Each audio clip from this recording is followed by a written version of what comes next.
مرتضیٰ صاحب چند قدم کا فاصلہ طے کر کے اس کے پاس آئے، پھر کچھ دیر کی خاموشی کے بعد ان کے تھپڑ نے شادل کو سر جھکانے پر مجبور کر دیا۔ شاہنشاہ کا ہاتھ بساختہ منہ پر گیا۔ رابعہ بیگم کے آگے بڑھنے سے قبل ہی ان کی آواز گونجی، "کہاں چلے گئے تھے؟ آپ بتانا پسند کریں گے؟" ان کے سوال پر شادل اذیت بھری نظریں اٹھائے شاہنشاہ کو دیکھا تھا، جو خود بھی تکلیفوں میں گھری تھی۔ اس کے دیکھنے پر وہ نگاہ پھیر گئی۔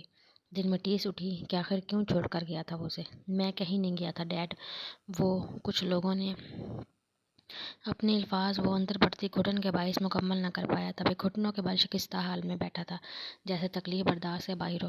"کیا ہوا تھا میں کچھ نہیں جانتا، پر اب کیا ہوا ہے یہ بھی سمجھ سے پرے ہے"، زمین کو گھورتا وہ دھیمے لہجے میں گویا ہوا۔ ایک آنسو اس کی آنکھوں سے نکلتا زمین پر گرا۔ رابعہ بیگم تڑپ کر آگے بڑھی۔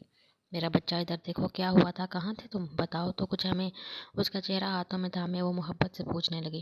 شادل بھیگی آنکھوں سے انہیں دیکھا تھا، پھر یکایک کھوکھلی ہنسی ہنسا۔ "چھوڑے نا، کیا فرق پڑتا ہے کہاں تھا، آخر کو جو ہونا تھا ہوتا ہے، وہ ہو کر رہتا ہے، اور اب تو میں ہی دامہ رہ گیا تو اب کیا کہنا"۔ نیچے نظر کیا وہ ان الفاظوں کی ادائیگی سے جیسے خود کو ہی اذیت دینا چاہ رہا تھا۔ "شادل امی پلیز، میں یہ سب قبول نہیں کر پا رہا، سب کچھ یوں اچانک، مجھے کچھ وقت دیں پلیز"۔ ان کا ہاتھ تھامے وہ التجا کرنے لگا۔ لہجہ کافی تھکا ہوا تھا، جس پر وہ دھیرے سے اس بات میں سر ہلانے لگی۔ "ایک کام کرتے ہیں"، اچانک پیام کے بولنے پر سب اس کی طرف متوجہ ہوئے۔ "دیکھیں، جو بھی ابھی میں بولوں گا پہلے تحمل سے آپ لوگ سنیں، اس میں سب کی ہی بھلائی ہے۔ کیوں نہ ایسا کریں کہ"، میں اس لڑکی کو بولتے ہوئے رکا اور ایک نظر مرتضیٰ صاحب کو دیکھا تھا، جن کی ناگوار نظر اسی پر تھی۔ "تحمل سے ڈیڈ، تحمل سے سنیں۔ میں کہہ رہا ہوں کہ میں اس لڑکی کو ڈائیورس دے دوں، پھر شادل بھائی کی آپ لوگ اسے شادی کروا دیں، یوں سب چیزیں اپنی جگہ پر آ جائیں گی"۔ اس کی سوچ پر شاہنشاہ نے کراہیت آمیز نظروں سے پیام کو دیکھا۔ ایک طرف مرتضیٰ صاحب کو جہاں افسوس ہوا، وہیں شادل نے نفی میں سر ہلایا۔ خود کو بمشکل سنبھالے وہ اٹھ کر پیام کے سامنے آیا۔ "میرے بھائی، وہ لڑکی ہے، کھلونا نہیں کہ جب دل چاہے کسی سے شادی کر دو، پھر کہو کہ غلطی ہوئی۔ اب ڈائیورس دے دو اور دوسرے سے شادی کرو، اور چلو مان لیا ایسا کرتے بھی ہیں تو فائدہ کس کا ہوگا؟ میرا ہوگا اور تیرا ہوگا۔ شاہنشاہ کا تو کوئی نقصان ہی ہوا نا، طلاق یافتہ کا لگ دبا لگے گا اس پر"۔ پیام کے کندھے پر ہاتھ رکھے وہ نرمی سے اسے سمجھایا تھا، جبکہ پیام حیرت سے اپنے بھائی کو دیکھنے لگا۔ شادل کی صحیح بات کو اپنی ہی سوچ میں رکھتے ہوئے وہ سوچا کہ کیا ہے وہ انسان، اپنی ہی محبت کو اب قبول کرنے سے انکاری تھا۔ اوپر کھڑی شاہنشاہ کو بے ساختہ ترس سا آیا تھا شادل پر۔ اسے یہی بات تو شادل کی پسند تھی کہ اور مردوں کی طرح وہ کسی چیز کو نیگیٹو نہیں لیتا تھا، بلکہ ہر بات کو وہ پازیٹیو وے میں سوچتا۔ "میں نہیں جانتا کہ کس نے مجھ سے کیا دشمنی نکالی، میں صرف اتنا جانتا ہوں کہ جیسے بھی اب وہ تیری بیوی ہے میرے بھائی، اور اس کی عزت تیری عزت ہے، اسے تو کسی کو بانٹ یا دے نہیں سکتا، تو سمجھ رہا ہے نا"۔ پیام کی مسلسل خاموشی پر اس کا کندھا ہلکے سے ہلاتا ہوا آرام سے پوچھا تھا، پر اچانک وہ ایک قدم پیچھے ہوا جب پیام غصے میں اس کا ہاتھ جھڑکتا اوپر گیا۔ اسے اوپر جاتا دیکھ شادل نے ایک نظر شاہنشاہ کو دیکھا، پھر تھکان زدہ مسکراتا اپنے کمرے کی طرف چل دیا۔ مرتضیٰ صاحب نے بھی اپنے کمرے کا رخ کیا، البتہ رابعہ بیگم روم میں جانے سے پہلے ایک نفرت بھری نظر سے شاہنشاہ کو گھورنا نہ بھولی۔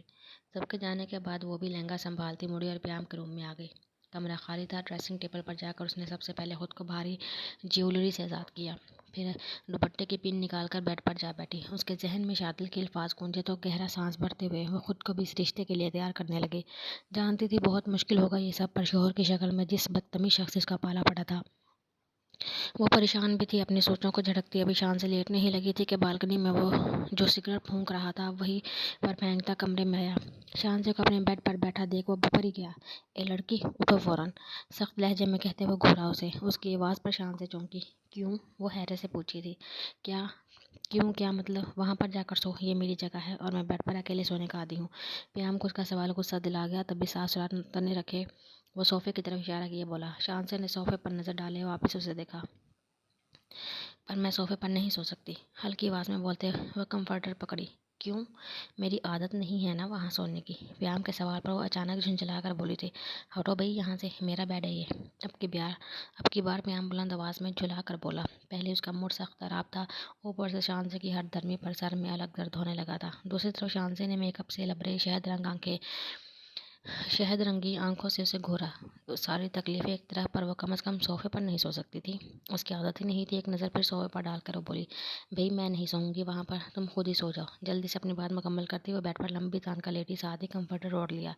پیام نے پہلے تو منہ کھولے اسے اپنے بیڈ پر یوں سکون سے لیٹا دیکھا، پھر غصے میں پیر زور سے زمین پر مارا۔ "ابے یار، یہ کیسی مصیبت مجھ پر مسلط کر دی گئی ہے"، اس کی بے بسی بھری روحان سی آواز کمفرٹر کے اندر شاہنشاہ نے سنی تو چہرہ بگاڑے اس کی نقل اتارتی وہ دوسری کروٹ لیٹ کر کر سونے کی کوشش کرنے لگی۔ لڑکی سنو، میں آخری مرتبہ بول رہا ہوں، اٹھ جاؤ۔ اب کی بار پیام کا انداز وارننگ دینے والا ہوا، پر وہ بھی ٹس سے مس نہ ہوئی۔ ٹھیک ہے تو پھر، ہلکے سے بڑبڑاتے وہ بھی بیڈ پر آ لیٹا شانزی کے برابر میں۔ کیا مصیبت ہے؟ جھٹکے سے اٹھتی شانزی اس پر دھیمی آواز میں چیخی، جس پر دل جلانے والی مسکراہٹ سمیت پیام نے اسے دیکھا۔ کیا ہوا؟ سو رہا ہوں میں تو، اس کے اور قریب ہوتے پیام نے واپس اپنے روم میں آ کے مزے سے کہا۔ تم چھچورے، دور ہٹو۔ اچانک پیچھے سے ایک تکیا اٹھا کر بیچ میں رکھتے اسے آنکھ دکھا کر گویا ہوئی۔ اے چھچورا نہیں بولا کرو مجھے۔ سیریس ایکسپریشن دکھا کر وہ بھی بولا۔ کیوں؟ اپنی اصلیت جان کر برا لگتا ہے؟ ایک آئی برو اٹھا کر وہ اس پر طنز کی تو پیام لب بھینچ گیا۔ دیکھو میرا دماغ خراب مت کرو۔ کچھ نہ بن پڑا تو غصے میں بول کر دوسری طرف کروٹ لیتا سویا۔ اسے کھا جانے والی نظروں سے گھورتے شانزی نے ایک اور تکیا پیچھے سے اٹھایا، پھر ٹھیک سے دونوں تکیوں کو بیچ میں سیٹ کیا دوسری طرف لیٹی، پر اگلے ہی لمحے اسے جھٹکا لگا جب پیام نے اس پر سے کمفرٹر پورا کھینچ کر خود پر اوڑھ لیا۔ شانزی اٹھ کر اسے کمفرٹر چینی تھی، بہت کوشش کے بعد آدھے سے زیادہ کمفرٹر ہاتھ لگا تو وہ خود کو لپیٹے لیٹ گئی۔ پیام نے مڑ کر اسے گھورتے ہوئے واپس کمفرٹر کھینچا تھا۔ پوری رات یوں ہی کمفرٹر کی چھینا چھینی میں دونوں سوئے تھے۔ رات اس نے آنکھوں میں گزاری تھی، کتنا مشکل ثابت ہوا تھا اسے سب کے سامنے ہمت سے کھڑے رہنا۔ اپنی محبت کو یوں غیر ہوتا دیکھ کر کتنی تکلیف ہوئی تھی، پر وہ ایسا تو نہیں تھا جو ان سب کے بعد کوئی غلط راستہ اختیار کرتا۔ وہ تو قسمت کے فیصلوں کو ماننے والا تھا۔ دل میں یک گونا شکایت تھی کہ اس نے کون سا کسی کا کچھ بگاڑا تھا جو اس کے ساتھ یہ سب ہوا، پھر خود پر جبر کر لیا یہ سوچ کر کہ وہ کون ہوتا ہے رب کے فیصلے کے آگے اپنی چلانے والا۔ رات کاٹنا مشکل تھی، پر وہ کاٹ گیا، اور صبح ایک نئی زندگی شروع کرنے کا سوچ وہ تیار ہوا تھا۔ وہ فیصلہ کر چکا تھا کہ کسی بھی بات کو اب سر پر سوار نہیں کرنے والا۔ جانتا تھا اس فیز سے نکلنا تھوڑا مشکل ہوگا، پر وہ تو کر ہی سکتا تھا یہ سب۔ آخر کش عادل مرتضیٰ ایک پازیٹیو سوچ کا مالک تھا۔ مرتضیٰ صاحب کو اس نے رات کے واقعے کا بتایا تو وہ بھی کچھ حیران ہوئے تھے، لیکن اپنے بڑے بیٹے کی ہمت اور صبر کو وہ داد دیے بغیر نہ رہ سکے۔ آفس کے لیے وہ جلدی نکل گیا تھا، ساتھ ہی مرتضیٰ صاحب نے اسے یہ بات بتائی تھی کہ آج رات وہ مرتضیٰ ہاؤس میں ہی چھوٹی سی ولیمہ کی تقریب رکھیں گے۔ بٹ ولیمہ پر کیوں؟ صبح نیچے آنے پر پیام کو جب سے یہ خبر ملی تھی تب سے وہ بھرا ہوا تھا۔ اس کا بس نہیں چل رہا تھا کہ خاموشی سے سر جھکائے ناشتہ کرتی شانزی کا سر پھاڑ کر رکھ دے۔ آپ کو اعتراض نہیں ہونا چاہیے، ویسے بھی شادی ہو چکی ہے۔ اپنا ناشتہ ختم کر کے مرتضیٰ صاحب نے تحمل سے اس سے پوچھا۔ یہی بات تو میں بھی کہہ رہا ہوں ڈیڈ، کہ شادی تو ہو ہی چکی ہے نا، تو پھر یہ فضول سا ولیمہ کیوں؟ اسے اپنا بے بس لگ رہا تھا یہ بولتے ہوئے۔ شام سے مہمان آنا شروع ہو جائیں گے رابعہ بیگم، باقی انتظامات آپ دیکھ لیجیے گا، میں ذرا ایک کال کر لوں۔ اس کے اعتراضات کو خاطر نہ لاتے ہوئے وہ پیام کو بول کر آخر میں رابعہ بیگم کو بتا کر اٹھے تھے۔ دل تو چاہ رہا ہے تمہارا منہ توڑ کر رکھ دوں۔ مرتضیٰ صاحب کے جانے کے بعد پیام شانزی کے جھکے سر کو خونخوار نظروں سے گھورتا کر آیا تھا۔ ہاتھ بھی لگا کر دکھا دو۔ اسے ناگواریت سے دیکھتے ہوئے لٹھمار لہجے میں بولی۔ اے لڑکی، شوہر ہے تمہارا، عزت سے بات کرو۔ رابعہ بیگم کا اس کا زبان چلانا کھلا تبھی روب دے آواز میں کہتے ہوئے پیام کی طرف اشارہ کی۔ شوہر اگر عزت دینے والا ہوتا تو میں بھی ضرور دیتی عزت۔ چیئر سے اٹھتے ہوئے سنجیدگی سے بول کر سیڑھیوں کی جانب گئی۔ رابعہ بیگم کی آنکھیں کھلی کی کھلی رہ گئیں، جبکہ پیام گردن گھما کر اس کی پشت کو گھورا تھا۔ یہ تو آپ ہی کی طرح نکلی موم، تحریم آئی برو چکا کر طنزیہ مسکراہٹ سمیت بولی۔ ولیمہ کی تقریب میں مرتضیٰ صاحب نے کافی مہمانوں کو مدعو کیا تھا۔ گرے کلر کی میکسی میں بالوں کا جوڑا بنائے وہ سافٹ میک اپ پر نہایت حسین لگ رہی تھی۔ جمیلہ بیگم تو اس سے ملتے ہی رونے لگی تھی، پر شانزی نے انہیں دلاسا دیا کہ یہاں سب ٹھیک ہے تو ان کی پریشانی تھوڑی کم ہوئی، ورنہ اصل تو انہیں یہی ڈر تھا کہ سب شانزی کے ساتھ نہ جانے کیسا رویہ رکھیں گے۔ بلیک پینٹ کوٹ میں بالوں کو جیل سے سیٹ کیا ہوا ایک مرتبہ پھر اپنی وجاہت پر سب کو مات دے رہا تھا۔ مرتضیٰ صاحب کی وارننگ کے باوجود وہ شانزی سے بالکل الگ تھلگ اپنے دوستوں میں کھڑا تھا۔ اس کا سجا خوبصورت روپ بھی پیام نے ناگواری سے دیکھا تھا۔ پتہ نہیں وہ لڑکی سے کیوں اتنی زہر لگتی تھی۔ دوسری طرف وہ رشتہ دار جو شادل سے ہمدردی کرنے کا سوچ کر آئے تھے، یہاں آ کر شادل مرتضیٰ کو سب کے ساتھ مسکرا کر ملتے دیکھ کافی حیران ہوئے۔ یوں معلوم ہی نہیں ہوتا کہ اسے کوئی دکھ ہے۔ اس کا یوں خوش اسلوبی سے سب سے ملنا سبھی کا منہ بند کر آ گیا۔ کل کی ناکامی کے بعد آج وہ مرتضیٰ ہاؤس آیا تھا یہاں کا ماحول دیکھنے، پر اس کی توقع کے بالکل برعکس سب کچھ نارمل تھا۔ لیکن ان سب کو دیکھنے کے باوجود باسی زبیر کو پیام مرتضیٰ کا شانزی کے ساتھ سر تعلق دیکھ اندرونی خوشی ہوئی تھی۔ اسے کہیں نہ کہیں ابھی بھی امید تھی اگر شانزی کا شوہر اس رشتے کو قبول نہیں کرتا تو اس کے لیے آسان تھا آگے کا کام، بس اگلا لاہے عمل تیار کرتے ہوئے اسے ایک ہستی کی ضرورت تھی، اور وہ اسے فوراً ہی نظر آ گئی تھی۔ تمہاری ہمت کیسی ہوئی مجھ پر جوس گرانے کی؟ لیڈی سرونٹ کو ڈانٹتی تحریم کو باسط نے ناگوارے سے دیکھا تھا۔ سوری میم، وہ سر جھکائے بولی۔ Sorry my foot, you idiot, میری پوری ڈریس خراب کر دی تم نے۔ کھڑی کھڑی میرا منہ کیا دیکھ رہی ہو؟ جاؤ یہاں سے۔ اس کے سر اٹھانے پر وہ بلند آواز میں چیخی تھی۔ اس کے لہجے میں جس قدر غرور جھلک رہا تھا، باسط کے لبوں پر اتنی ہی طنزیہ مسکراہٹ پھیلی۔ بیٹا، کیا قیامت ٹوٹ پڑی جو اتنا چیخ رہی ہو؟ رابعہ بیگم تحریم کے پاس آتے ہوئے دھیمے لہجے میں بولی۔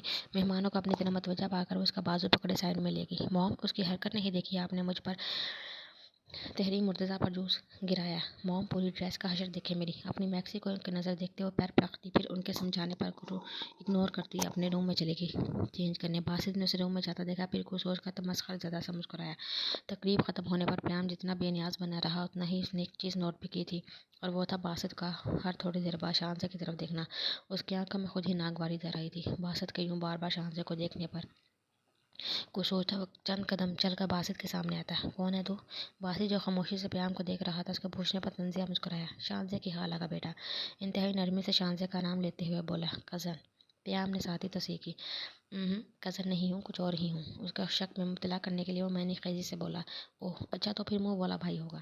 باسط کے لہجے کی معنی خیزی وہ اچھے سے سمجھا تھا، پھر بھی انجان بنتا کہنے لگا، جس پر باسط کی مسکراہٹ پل میں ہوا ہوئی۔ کون ہوں؟ جلدی معلوم ہو جائے گا، سنجیدگی سے کہتے ساتھ ہی وہ واپس جانے کے لیے گیٹ کی جانب گیا۔ جو چاہ رہا تھا ہو ہی گیا، آخرکار پیام نے اسے پکڑ ہی لیا تھا شاہنشاہ کو دیکھتے ہوئے۔ پر اس سے بات کر کے باسط کو اس بات کا بخوبی اندازہ ہوا تھا کہ وہ یقیناً ایک شاطر مرد تھا۔ لاؤ دو، میں ہیلپ کر دوں۔ تقریب کے اختتام پر سبھی مہمانوں کے جانے کے بعد وہ روم میں آ چکی تھی۔ رابعہ بیگم تو اس سے بات بھی نہیں کر رہی تھی، تو نیچے کھڑے رہنے کا کوئی فائدہ ہی نہیں تھا۔ اس کے کمرے میں آنے کے کچھ ہی دیر بعد پیام بھی انٹر ہوا تھا۔ وہ اسے مخاطب کیے بنا سیدھا ڈریسنگ روم میں گیا تھا، اور اب ٹراؤزر اور ٹی شرٹ میں باہر نکلا تو شاہنشاہ کو اب تک چوڑیاں اتارنے کی کوشش کرتا دیکھ بولا۔ اس کے آفر پر شاہنشاہ کی نظر اس کے وجیہہ چہرے کو دیکھا، جس کے تاثرات بالکل سنجیدہ تھے۔ پھر اگنور کرتے ہوئے اپنی سی کوشش کرنے لگی۔ چوڑیوں کا سائز تھوڑا چھوٹا ہونے کی وجہ سے اس کی کلائی میں مشکل ہو آئی تھی، اور اب نکل کے نہیں دے رہی تھی۔ مزید کوشش سے اس کی کلائیاں سرخ ہو کر دکھنے لگیں۔ شاہنشاہ نے پھر نظر اٹھائی۔ وہ اب تک خاموشی سے کھڑا اسی کی طرف متوجہ تھا، اپنی انا کو مارتے وہ ہاتھ اس کی طرف بڑھائی تھی، گویا وہ مدد چاہ رہی تھی۔ تبھی آگے بڑھتے پیام نے اس کے سرخ نرم ہاتھ کو تھاما تھا، پر اگلے ہی پل وہ جس بے دردی سے اپنے بھاری ہاتھ سے ان چوڑیوں کو دبایا، وہ ٹوٹ کر شاہنشاہ کی کلائی میں گھونپی۔ بے ساختہ شاہنشاہ کے منہ سے سسکی نکلی۔ آہ چھوڑو۔ تکلیف بڑھنے پر وہ کراہتے ہوئے اس کے ہاتھ سے اپنا ہاتھ نکالنے کی ناکام کوشش کرتی بولی۔ بہت شوق نا پیام مرتضیٰ کی لائف میں انٹر ہونے کا، اوپر سے ہر بات میں آگے سے حاضر جوابی۔ تمہیں کیا لگا میں کیا بے وقوفوں کی طرح تمہاری باتیں سنتا جاؤں گا؟ اس کی کلائی پر دباؤ بڑھاتے ہوئے جبڑے بھینچتا بولا۔ لہو رنگ آنکھیں شاہنشاہ کے سجے چہرے پر گڑی تھی، جس میں تکلیف کے آثار صاف دکھائی دے رہے تھے۔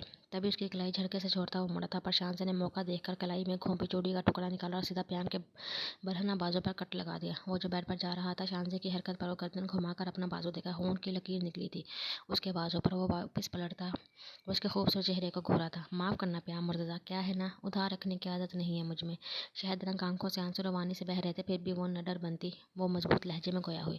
اس کی بات پر پیام کے لبوں پر تمسخر پھیلا، پھر اچانک شاہنشاہ کے بازو کو اپنی جارحانہ گرفت میں لیتا اسے خود سے قریب کر گیا، اور اس کے کچھ بھی سمجھنے سے پہلے وہ شاہنشاہ کے گلابی لبوں پر اپنے انابی لب رکھتا اسے شدید حیرت کے جھٹکوں کے زد میں چھوڑ گیا۔ آنکھیں پھیلائے وہ اچانک ہوئے حملے کو سمجھنے کی کوشش کرتے، ساتھ ہی پیام کے ٹی شرٹ کو جکڑ کر اسے دور کرنے لگی۔ دوسری طرف پیام نے اس کا بازو چھوڑ کر اپنا مضبوط بازو اس کی نازک کمر کے گرد حائل کیا اور شاہنشاہ کو مکمل اپنے سینے سے لگا لیا۔ شاہنشاہ کا دل بری طرح دھڑکا تھا اس گستاخی پر۔ مقابل کی گرم سانسیں اس کا چہرہ جھلسانے لگی تھی، تب بھی وہ جھٹکے سے اسے چھوڑا تھا کہ وہ ڈریسنگ سے ٹکرائی۔ سینے پر ہاتھ تک کے شاہنشاہ اپنی اتھل پتھل ہوتی سانسوں کی بحالی کرنے لگی، جبکہ اس کی ایکسپریشن دلچسپی سے دیکھ رہا تھا۔ تو کیا ارادہ ہے، اب اتارنا پسند کرو گی وائفی؟ اس کی غیر ہوتی حالت کا ملاحظہ کرتے ہوئے مزے سے بولا۔ شاہنشاہ نے سرخ رنگ آنکھوں سے اسے گھورا تھا، جو شاید اپنی شرم کہیں بھلا ہی بیٹھا تھا، یا شاید اس میں شرم نام کی کوئی چیز تھی ہی نہیں۔ تم بے شرم نیچ انسان! دل میں اٹھتی تکلیف برداشت نہ ہوئی تو وہ چیخی تھی۔ یار شوہر ہوں تمہارا، اس میں بے شرمی کیسی حق رکھتا ہوں؟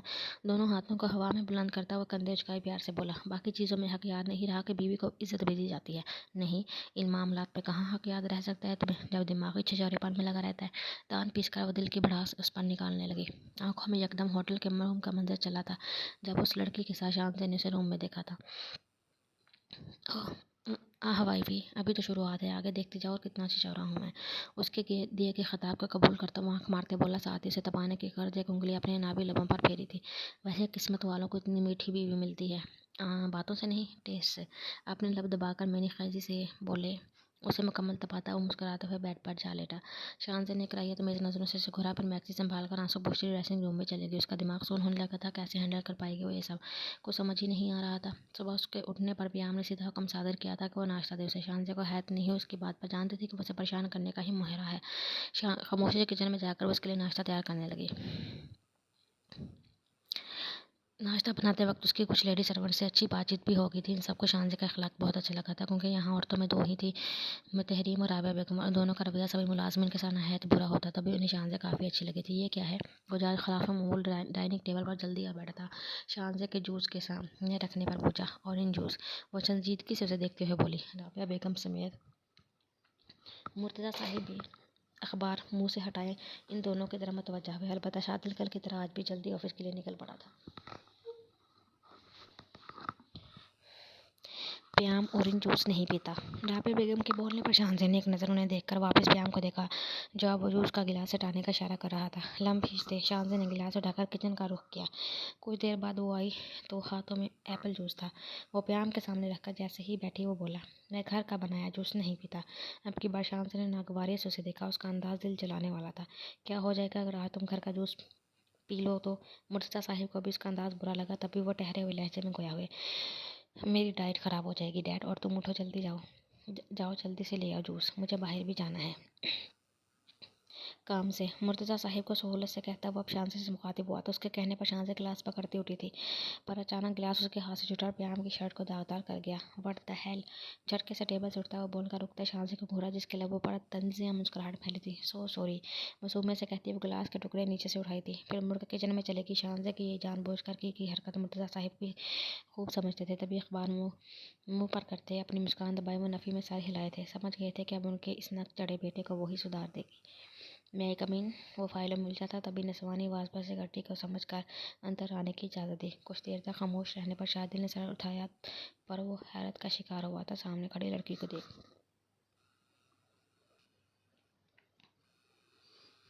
खोला तुम?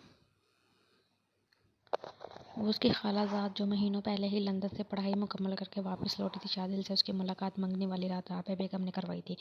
उसे अपने ऑफिस में देख शादिल को चुंबा हुआ। हाँ, तुमने मुझे पहचान लिया, कैसा लगा मेरा सरप्राइज?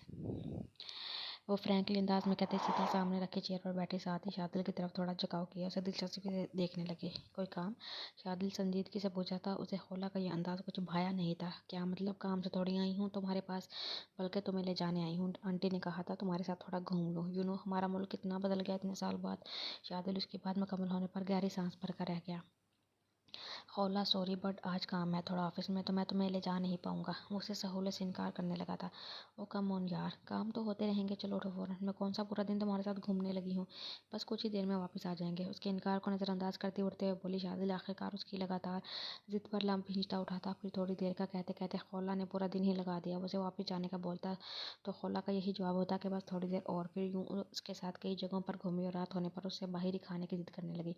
शादिल सब्र के घूंट पीता गाड़ी के एक रेस्टोरेंट की तरफ ले गया। पहले ही परेशानी कम पैदा हुई थी उसकी ज़िंदगी में, जो अब ये लड़की थी। डिनर के बाद शांति कमरे में आ गई थी। आज उसने प्याम का रूम साफ़ किया था और कई चीज़ों को अपने मन मुताबिक जगह पर रखा था, क्योंकि प्याम की लापरवाह आदतों की वजह से उसकी बहुत सी काम की चीज़ें इधर उधर पड़ी रहती। शांति ने अपने हिसाब से सभी चीज़ों को सेट कर दी। उसके बुक शेल्फ पर आई थी। इसमें कितने ही मैगजीन उसे दिखे थे जिसे उसने साइड पर रखा था, ताकि बोरियत हो तो वो पढ़कर दिल बहला ले, क्योंकि मोबाइल तो फिलहाल उसके हाथ में नहीं था और अपना वो घर पर ही छोड़ आई थी। सुबह वो मुर्तज़ा साहिब से चादर लेकर घर जाने का इरादा रखती थी। अभी वो बेड पर बैठी एक मैगजीन निकाल कर पढ़ रही थी जब मखसूस सीढ़ी की धुन बजाए प्याम रूम में इंटर हुआ था, पर वो एकदम चकरा कर रह गया। उसका रूम और बिल्कुल सेट, उसे यकीन न आया। नज़र जब बेड पर पड़ी तो उसे समझ में आया कि यकीनन ये कारनामा इसी का होगा, जो भी दुनिया जहाँ से काफिल चुपचाप मैगजीन पर नजर जमाई बैठी थी। कलाई पर सफेद पट्टी बंधी हुई थी, जबकि दुपट्टा बेख्याली में कंधे से झूलता उसके गोद में पड़ा था। प्याम ने ताशी नजरों से उसके उदास सरापे को देखा था। ये बात तो मान ही गया था कि उसकी बीवी के दर्जे पर फाइज होने वाली वो जबान दराज होने के साथ साथ एक नहायत हसीन लड़की थी। फ़ोन पर रिंग होने से उसकी सोच टूटी थी। शान से चौंक कर ऊपर देखी, पर प्याम की बेबाक नज़रें खुद पर पाकर बेसाख्त उसका हाथ अपने दुपट्टे पर गया, जो कि उसकी गोद में था। डर से दुपट्टा शानों पर सेट कर दी। वो मैगजीन उठाई थी। हाँ बोल, रिसीव करते हुए प्याम ने कहा। दूसरी तरफ उबैद था। प्याम आज बनाते हैं प्लान यार किसी बार का। उबैद की बात पर वो लब दबाए आंखें छोटी करते पहले शांसे को देखा था, जो कि उसकी मौजूदगी को नज़रअंदाज करने की अपने तेजी से कोशिश करती मैगजीन पर ध्यान लगाए हुई थी। वो दिल से दुआ गो थी कि प्याम कहीं बाहर चला जाए और देर से ही घर पर आए। आज नहीं जाए फिर कभी। उस पर नज़र जमाए प्याम ने कहा तो बैद हैरान हुआ। हैं प्याम, ये तू ही है ना? मतलब यार तू प्लान कैंसिल कर रहा है? ओहो, कहीं ये भाभी की वजह से तो नहीं? अचानक याद आने पर कि उसका दोस्त अब शादीशुदा है, वो शरारतन गोया हुआ। बकवास बंद कर, बोलते साथ प्याम ने काल कट की। फिर चंद कदम उठाता बेड पर आ बैठा। शान से थोड़ा सिरकी थी उसे अपने बराबर में बैठते देख। कमरे की सेटिंग किसकी मर्जी से की? उसे पसंद आया था, नफासा से सेट हुआ सब कुछ, लेकिन ऐसे ही कहाँ बख्श देता वो शानज़े को अपनी मर्जी से। संजीदा लहजे में बोलकर शानज़े उठी थी। फिर मैगजीन जगह पर रख दी, वो वापस बेड पर बराबर में आ लेटी थी, साथ कंफर्टर ओढ़ने लगी। इस इंसान के सामने बैठे रहना मतलब अपने लिए ही बिला जवाब मुसीबत बुलाना। उसे बगौर दूसरे रुख लेटे देख प्याम कुछ सोचता शानज़े की तरफ झुका था। फिर मुस्कुराहट दबाए वो शानज़े के बाल की एक लट थामता, आहिस्तगी से उसके कान पर लहराने लगा। शानज़े चौंक कर आंखें खोली थी, पर तब तक वो उसकी लट छोड़ता सीधा हो बैठा और सीढ़ी बजाय इधर उधर देखने लगा। शान से समझ रही थी इसकी फजूल हरकतें, फिर सर झटक दी, वो वापस होने लगी। एक मरतबा फिर उस पर झुकते हुए उसकी लट पकड़कर कान के करीब ले गया और अब लहराने पर शान से झटके से उठ बैठी। क्या मुसीबत है? वो तंग आकर चीखने लगी। ओह वाइफी, तुमसे तो बंदा मजाक भी नहीं कर सकता। मैं बोर हो रहा था तो सोचा कि मुझे परेशान किया जाए। उसकी बात खुद ही मुकम्मल करते उसे घूरी तो प्याम मुस्कुराते हुए इस बात में सर हिलाया। तंग मत करो यार, प्लीज़ सोने दो। उसका मूड शरारत वाला देख कर भी शानजे को उससे चिढ़ महसूस हो रही थी। अरे ऐसे कैसे? मेरे साथ थोड़ी बात ही कर लो। देखो मैं आज बाहर नहीं गया तुम्हारी वजह से। एहसान करने वाले अंदाज में बोलता वो उसे बाजू से पकड़कर वापस उठाने लगा, पर शानजे ने जल्दी से उसका हाथ झटका, थोड़ी पीछे हुई। क्या हुआ? प्याम को उसका यूं हाथ झटकना बुरा लगा, तभी बोला, तुम मुझे छुआ मत करो। शान से मुंह बनाकर कहते निगाह फेर की तो प्याम सर झटका। ओके ओके चलो, मैं तुम्हें नहीं छूता, पर एक शर्त में। जब तक मैं ना कहूँ तब तक उठी रहो और जब मुझसे बात करो। और जैसे आज उसे मुकम्मल परेशान करने के मूड में था, तभी जल्दी से बोलकर खुद भी सीधा हो बैठा। बस यही सब आता है ना तुम्हें? उसे घूरते हुए तब कर बोली। हाँ, आता तो बहुत कुछ है वाइफी, पर अगर अमली मुजाहरा करने लगा तो खुद ही शर्म से पानी पानी हो जाओगी। उसके खूबसूरत चेहरे को नज़रों में लिए वो बोला, लहजा वाज़ेह आंच देता था। शान से के गाल दहके पर जल्द ही उसे घूरती वो उठी। कहाँ जा रही हो? उसे उठता देख वो जल्दी से पूछा। ज़ाहिर सी बात है, तुमसे बात करके अपना मूड तो ख़राब करने से रही, तभी मूवी लगा रही हूँ। इसी बहाने कुछ देर तो चुप रहोगे तुम? सीरियत तासुरात समेत बोलकर शान से एलईडी ऑन करने लगी, जबकि प्याम ने निगाह घुमाई थी उसकी बात पर। मूड तो उसका मूवी देखने का बिल्कुल नहीं था, पर फिर भी वो देखने लगा क्योंकि असल मकसद उसका शानजे को परेशान करना था। वो चाह रहा था कि कुछ ही दिनों में शानजे को इस कदर तंग करे कि वह खुद ही उसे छोड़ने का मुतालबा करे, तो यूँ उसकी भी जान छूट जाएगी और इल्ज़ाम भी शान से पर आएगा। मूवी देखते हुए शान से को शदीद नींद आने लगी। बराबर में थोड़े फासले में बैठे रहने के बावजूद शान से ऊँगती हुई प्याम के कंधे पर सर रखी। उसे यूँ अपने कंधे पर सर रखे प्याम ने देखा तो पहले तो वो सोचा कि झटके से पीछे हटता, वो उसे गिराते, पर जब नज़र उसके सोते हुए दिल के चेहरे पर पड़ी तो वो चाह कर भी अपनी सोच पर अमल न कर पाया। कुछ देर बाद उसकी भी आंखों में नींद छाई तो वो हाथ बढ़ाकर साइड लैंप ऑफ करता आंखें मूंद गया। एक बाजू नामहसूस अंदाज में वो शान से के गिर्द हाइल करता सोया था। सुबह कॉलेज से निकलकर नज़र चारों तरफ दौड़ाने लगी। कुछ दूर अपनी कार देख वह हैरान हुई क्योंकि दाद बख्श हमेशा कॉलेज के बराबर में कार खड़ी रखता था। कदम ब कदम चलकर वो कार तक पहुंची, फिर अंदर बैठकर बोली, आज तुमने कार इतनी दूर पार्क क्यों की दाद बख्श? आइंदा ऐसी हरकत मत करना। फजूल में इतना चलना पड़ा मुझे। मखसूस नज़ाकत भरे अंदाज में अपनी बात मुकम्मल किया, बैग उतार कर साइड में फेंकती वो सीट से टेक लगा गई। उफ, एसी ऑन करो, कितनी गर्मी हो रही है।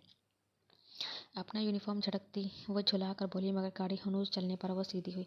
क्या कह रही हूँ, तुम्हें सुनाई नहीं दे रहा क्या? दाद बख्श पीछे से उसे घूरती तहरीम गुस्से में बोली, तभी वो पीछे मुड़ा था, हाथ में थामा स्प्रे तहरीम के मुंह पर गया।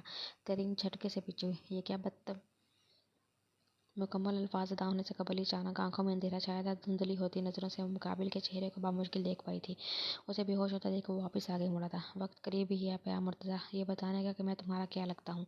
इस्तेहज़ाई अंदाज में बोलकर उसके बारीक लबों पर तंज़िया मुस्कुराहट फैली थी। सुबह मुंदी मुंदी आंखें खुलने पर उसको खुद के गिर्द एक मजबूत असर महसूस हुआ। नज़र उठाई तो वो बिल्कुल उसके बराबर में शानजे के गिर्द अपना बाजू हायल किए बेखबर सो रहा था। यह देख शानजे को शदीद हैरत हुई कि खुद उसका सर और व्यायाम हाथ प्याम के सीने पर था। ये एकदम घबरा कर उठने लगी, पर प्याम का हाथ उसे किसी लोहे के मारने लगा जो मजबूती से उसके गिर्द हायल था। गुस्से में वो खुद को छुड़ाने के चक्कर में उसके बाजू पर दांत गड़ा दी और बस वो जो दुनिया जहाँ से गाफिल था पट से आंखें खोलता चीखा था। उसका बाजू हटते ही शान से बेड से उतरी थी। प्याम ने खुमार भरी ब्राउन आंखों से पहले बाजू को देखा जहाँ वाज़ेह दांत के निशान आते भी शांति को घूरा। पागल लड़की, सठिया गई हो क्या? उसके दुरुस्तगी से बोलने पर शांति ने मुंह बनाकर वार्डरोब की तरफ जाते कहा, सोते वक्त भी छिछोरेपन से बाज नहीं आओगे तो यही करूंगी। अपनी बात मुकम्मल करते हुए कपड़े लिए वॉशरूम में गई वो और दहाड़ से दरवाज़ा बंद किए थे, जबकि प्याम बेड पर बैठा हैरत से सोचने लगा कि उसने क्या छिछोरापन किया अभी। कुछ देर बाद वो नहा कर निकली तो प्याम उसे घूरता बैठ चुका था। शांजे को ड्रेसिंग मिरर के सामने तैयार होता देख वो कदम उठाता उसके पीछे आकर खड़ा हुआ। उसे अपने पीछे देख शांजे की आईब्रो भींची फिर इग्नोर करती हुई अभी लिपस्टिक उठाई थी कि प्याम ने अचानक पीछे से उसे अपना मजबूत हाथ उसके मुंह पर जमाए। शांजे के करीब चेहरा करता उसकी सुराहीदार गर्दन पर अपने दांत काट गया। प्याम की इस हरकत पर शांजे की शहद आंखें उबलने को हुई। गर्दन पर शिद्दत से तकलीफ उठी थी पर मुंह पर उसका भारी हाथ होने की बदौलत वो कराह भी न सकी। उससे मैं वो मुंह पर रखा उसका हाथ नोचने लगी पर दर्द बढ़ा तो सख्ती से आंखें मीच के तभी आहिस्ते से उसकी गर्दन पर से दांत हटाकर वो आईने में उसका सुर्ख होता चेहरा देखा था। अनाबिल अब मजाक उड़ाती मुस्कुराहट में ढले थे जैसे हंसा हो वो उस पर के जिस कदर प्याम के सामने वो मजबूत बनती अब उसी की गिरफ्त में कैद बिल्कुल बेबस थी। उसे मुसलसल मुजाहमत करता देख प्याम ने अपने दोनों हाथ अचानक हटाए थे इस पर से फिर एक कदम पीछे होता हुआ लब दबाई शांसे को देखने लगा। गर्दन पर हाथ रखे और शिद्दत से जब्त से सुर्ख हुई आंखों समेत उसे देखी थी। ये क्या जहालत है, तड़क कर बोलती हुए बेसाख्ता सिसकी थी। शायद रंग आंखें लबालब नमकीन पानी से भरी सुर्ख आंसू पर तेजी से फिसलते आंसू देख प्याम की मुस्कुराहट गायब हुई। क्या हुआ? मैं तो सिर्फ मजाक कर रहा था। तुमने भी तो काटा था मुझे। कंधे झुकाकर वो यूं बोला जैसे कोई बुरी बात ही ना हो। ये मजाक होता है? ओह मैं तो भूल ही गई थी कि तुम्हारे मजाक तुम्हारी तरह ही होते हैं, एकदम घटिया। भीगे लहजे में गुस्से से कहकर वो मुड़ी थी गेट की तरफ तभी प्याम उसका बाजू जकड़ता झटके से शांजे को अपनी तरफ खींचा। ये जो आराम से तुम मुझे इस तरह के अलगाबाज से नवाजती हो ना, इन सब के हिसाब एक ही दिन में लूँगा तुमसे। शर्म एक ही दिन में लूँगा तो शर्म से अपना ये चेहरा आईने में देख नहीं पाओगे तुम। और ऐसा भी क्या कर दिया मैंने जो इतने आंसू निकल रहे हैं तुम्हारे? धीमे लहजे में जबड़े भींच कर वो अपनी ब्राउन आंखें शांत गई शहद रंग आंखों में गाड़े बोला था। साथ ही उसके नरम गाल पर बहते आंसुओं को अपने अंगूठे से बेदर्दी से रगड़ने लगा था। हाथ मत लगाओ मुझे तुम बेशर्म इंसान। प्याम का हाथ अपने गाल पर से झटका बेखौफी से बोली साथ ही उसे धक्का देकर खुद से दूर करने लगी। प्याम कुछ देर खामोशी से यूं खुद के सीने पर गुस्से से हाथ मारते देखता रहा।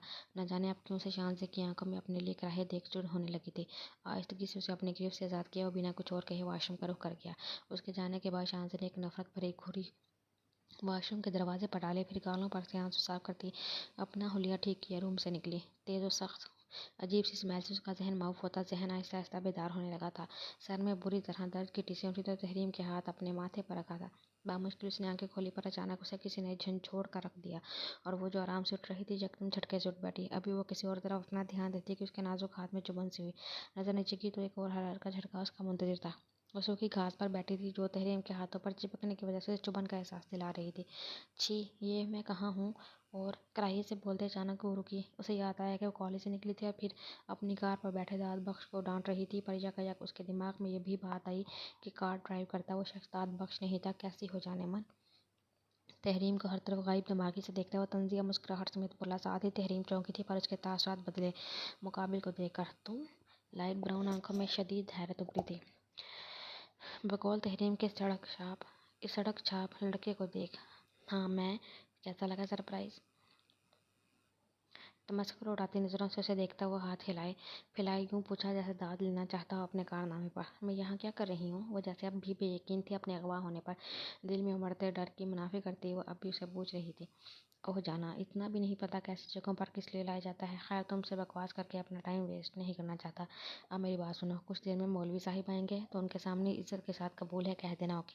जल्दी से सर झटकते हुए उसे अपनी बात संजीदगी से समझाने लगा जबकि तहरीम की आंखें फटी थीं। वो ये क्या कह रहा था उसे? व्हाट रबिश, तुम होते कौन है ये सब बोलने वाले मुझे? और क्यों बोलूँ मैं कबूल है? सबसे पहले ये बताओ मुझे कि मैं यहाँ क्या कर रही हूँ? मुझे अभी के अभी घर जाना है अपने। सुना तुमने? उसके वजीहा चेहरे को सख्त घुरी से नवाजते हुए चीखते हुए बोली।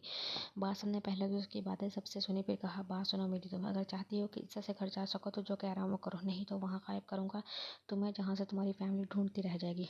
दांत कचकचाकर कहता उठकर जाने का इरादा रखता था। तुम हो कौन? औकात क्या है तुम्हारी? और ये धमकी उन लड़कियों को देना जो तुम जैसे सड़क चाप से डरती हो। मेरे भाई को पता चला ना कि तुमने किडनैप किया है मुझे तो हशर बिगाड़ कर रख देंगे तुम्हारा। हमेशा की तरह उसका लहजा इंतहाई हिद तक हमेश तज़हीक अमेज़ था। बासित ने लब खींच लिया। शराफत से निकाह के लिए कबूल है कह देना।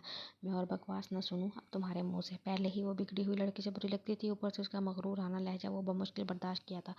निकाह और वो भी तुम जैसे सड़क चाप से? ना सूरत अच्छी ना हरकतें और खूब ख्वाब तो देखो उनके इनके तहरीम मुर्तज़ा से निकाह करने के। मुझे इज्जत के साथ मेरे घर छोड़ कर आओ फ़ौरन। फिर नज़ाकत भरा लहजा पर हुक्मी अंदाज ऐसा जिसकी वजह से वो वासित उस बार खुद पर कंट्रोल न कर पाया और पैंट की जेब से जो छोटा सा चाकू निकालता हुआ पलटा था। तहरीम जो अब तक इतने तासुरात समेत उसकी पुष्ट को घूर रही थी, बासत के हाथ में चाकू देख उसके चेहरे पर 12 बजे थे। उसके एक्सप्रेशन इग्नोर करता हुआ कदम उठाता करीब आकर एक घुटने पर बैठा और तहरीम को बाजू पकड़ता उस पर अचानक कट लगाया। बेसाख्ता तहरीम के मुंह से चीख बरामद हुई। अभी वो कुछ और समझती, बासत ने उसके दूसरे बाजू पर भी यूं ही कट लगाया। अब की बार तहरीम तड़प कर उससे दूर होने लगी। बाजू पर से खून तेजी में निकलता उसके यूनिफॉर्म पर टपकने लगा। नहीं नहीं प्लीज छोड़ो। उसे एक और जगह चाकू रखता देखो जल्दी से कप कपा कर बोली। सारी नजाकत पल में उड़नछू हुई थी। उसकी जान निकलने की लगी दर्द से। कभी जो किसी से डांट तक न खाई, अब यूं बासित का हाथ पर बेदर्दी से कट लगाना से तड़पा ही तो गया था। एकदम उसे रोते हुए फरियाद करता देख बासित का तीसरी तरफ कट लगाता हाथ टुका था। सुर्ख रंग आंखें उठाए वो बगौर उसका चेहरा देखा था। पिछले लम्हे की तरह अब उसके सफेद चेहरे पर मगरूर नहीं बल्कि तकलीफ के आसार नुमाया थे। जाना, आइंदा ये बकवास और नज़ाकत मेरे सामने नहीं दिखाना, वरना बासी जुबैर अच्छे से जानता है तुम जैसों की अकड़ निकालना।